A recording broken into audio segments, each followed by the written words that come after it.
Shalom, selamat pagi Bapak Ibu Saudara yang dikasihi Tuhan Yesus Kristus. Selamat kita berjumpa kembali dalam renungan pada pagi hari ini. Kita bersyukur kepada Tuhan yang selalu baik, yang melimpahkan kebaikannya dalam hidup kita. Meskipun ada hal-hal yang tidak kita mengerti, tapi percaya Tuhan bekerja di balik semuanya untuk membawa kebaikan bagi kita. Sebelum kita mendengarkan renungan firman Tuhan, mari kita berdoa. Bapa kami yang di sorga, Bapa dalam nama Tuhan Yesus Kristus, Tuhan dan Allah kami yang hidup dan berkuasa, Bapa kami yang kekal, yang Immanuel bersama kami. Terima kasih untuk penyertaan Tuhan dari malam hingga pagi ini. Kembali saat ini kami ada karena kemurahan-Mu. Saat ini Tuhan kami mau mendengarkan sabda firman-Mu, urapilah kami agar kami mengerti dan mentaati setiap kehendak-Mu. Dalam nama Tuhan Yesus kami berdoa. Haleluya, amin. Saudara yang dikasih Tuhan, ayat firman Tuhan saat ini terdapat dalam kitab Keluaran pasal 25, ayat 10, ayat 11, dan ayat yang ke-16. Tertulis demikian. Haruslah mereka membuat tabut dari kayu penaga, 2,5 hasta panjangnya, 1,5 hasta lebarnya, dan 1,5 hasta tingginya. Haruslah engkau menyalutnya dengan emas murni, dari dalam dan dari luar engkau harus menyalutnya, dan di atasnya harus kau buat bingkai emas sekelilingnya.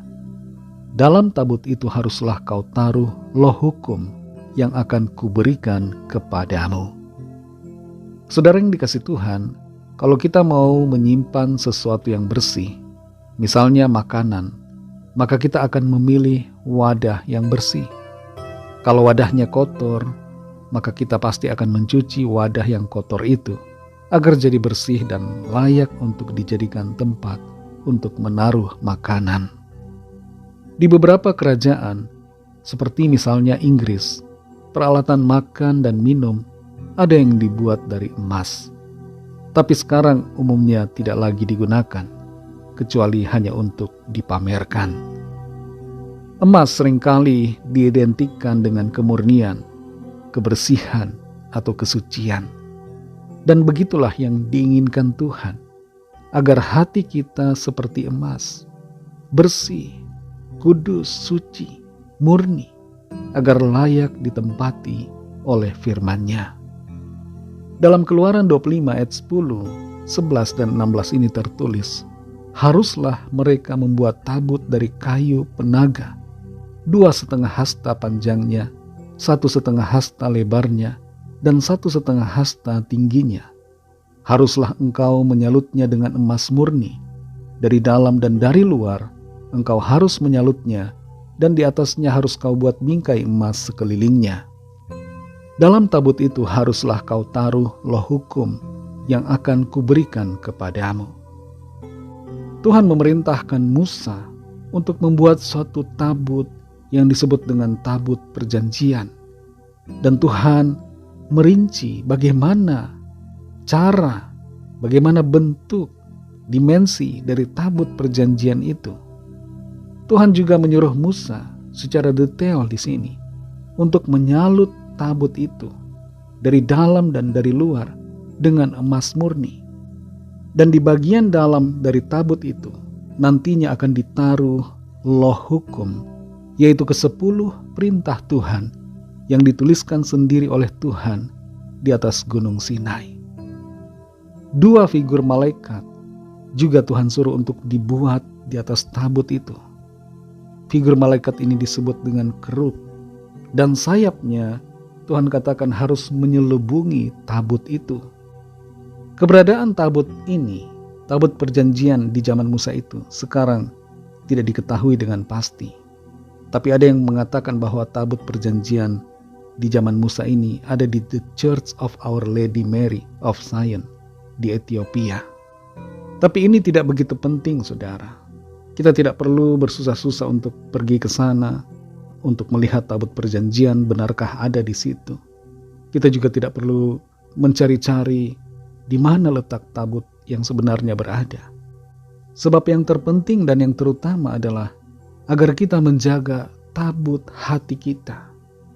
Hati kita ini bagaikan tabut perjanjian. Dan Tuhan mau agar hati kita bersih, suci, dan terbebas dari segala kotoran. dari segala dosa dan kejahatan, bagaikan tabut yang bersalut emas murni, supaya hati kita layak untuk diisi, didiami oleh Roh Kudus dan firman-Nya. Tuhan mau berdiam di dalam hati kita, di dalam hidup kita yang berkenan kepada-Nya. Singkirkan semua hal yang tidak baik, singkirkan semua yang najis, yang tidak berkenan kepada Tuhan. Bersihkan hati kita, saudara, supaya Tuhan disenangkan dalam hidup kita. Saudara yang dikasihi Tuhan, bagaimana kondisi hati kita saat ini? Apakah bagaikan emas murni? Ataukah masih dipenuhi dengan berbagai kekotoran, iri hati, segala keinginan hawa nafsu dosa, percabulan, pikiran-pikiran kotor, kebencian, amarah, dendam? Mari singkirkan semua itu. Bersihkan hati kita dan jadikan hati kita bersih bagaikan tabut emas yang murni. Mari kita berdoa. Terima kasih Tuhan Yesus, kami mengucap syukur untuk firman-Mu yang kembali menegur dan mengajar kami untuk menjaga hati kami, membersihkan hati kami dari segala dosa dan ketidakbenaran, dari segala kekotoran duniawi, semua yang jahat. Tolong kami, mampukan kami.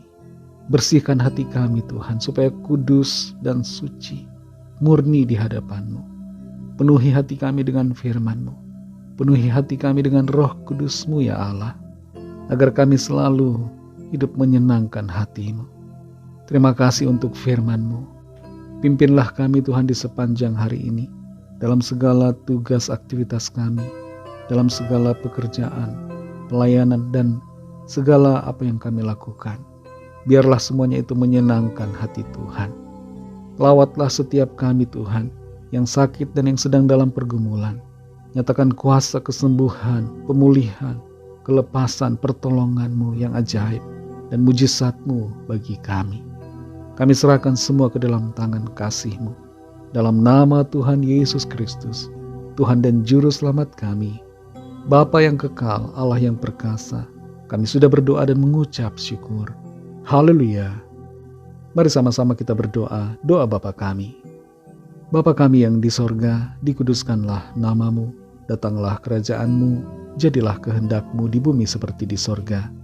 Berikanlah kami pada hari ini makanan kami yang secukupnya, dan ampunilah kami akan kesalahan kami, seperti kami juga mengampuni orang yang bersalah kepada kami. Dan janganlah membawa kami ke dalam pencobaan, tetapi lepaskanlah kami daripada yang jahat, karena Engkaulah yang punya kerajaan dan kuasa dan kemuliaan sampai selama-lamanya. Amin. Terimalah berkat Tuhan. Tuhan memberkati engkau dan melindungi engkau. Tuhan menyinari engkau dengan wajah-Nya dan memberikan kasih karunia. Tuhan menghadapkan wajah-Nya kepadamu dan memberikan damai sejahtera. Berkat dan anugerah dari Bapa Surgawi, kasih karunia dari Tuhan Yesus Kristus, dan persekutuan dengan Roh Kudus menyertai kita semua, sekarang ini dan sampai Maranatha Tuhan Yesus datang kembali, dan bahkan sampai selama-lamanya. Dalam berkat nama Tuhan Yesus Kristus, haleluya, amin. Puji Tuhan, saudara yang dikasihi Tuhan, saya percaya firman Tuhan menjadi berkat dan kekuatan buat saudara semua, dan Roh Kudus akan menolong saudara untuk lebih lagi memahami kebenaran firman Tuhan. Tuhan Yesus memberkati saudara semua. Selamat beraktivitas dan sampai jumpa dalam renungan yang berikutnya. Haleluya.